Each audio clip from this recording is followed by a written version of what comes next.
always want to make sure that our silage is stored in such a way that the sap is always collected. Silage sap is one of the most polluting substances that there is. 2 pints and 2,000 gallons released into the river will kill all the fish in the river.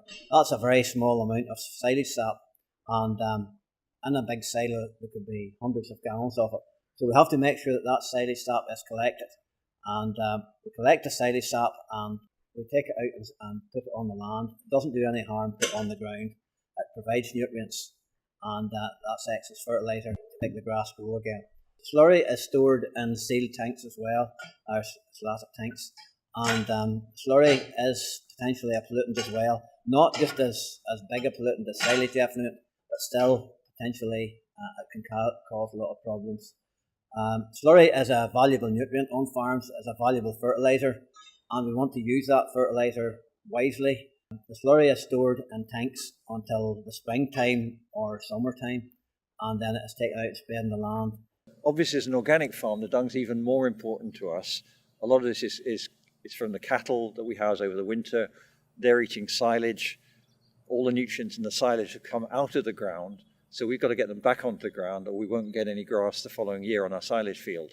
So the dung's really important. We've got to keep as much of that as we possibly can, especially the potassium. We want to try and keep that. It's soluble. If the rain goes on it, we lose a lot of it. So keeping it away from the wind and away from the wet is really important to us.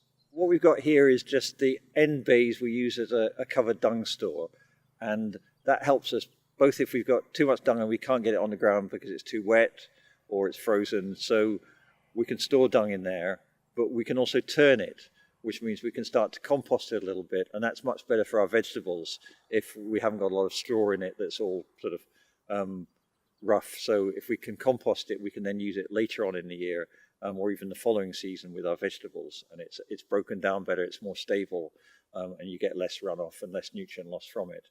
So here is our less than ideal dung bin outside.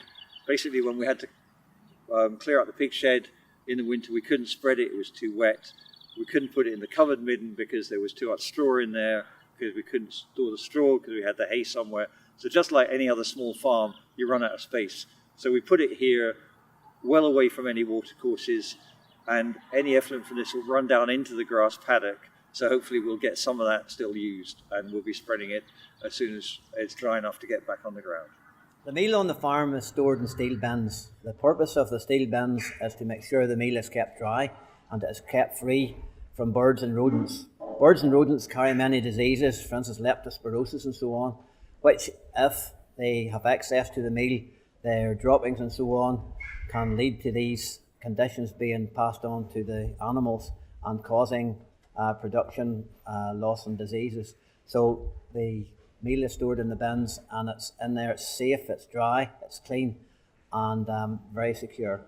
Fuel oil is stored in plastic containers and tanks, and it is stored in a place that is well away from water, so that you don't want to see any pollution incidents occur.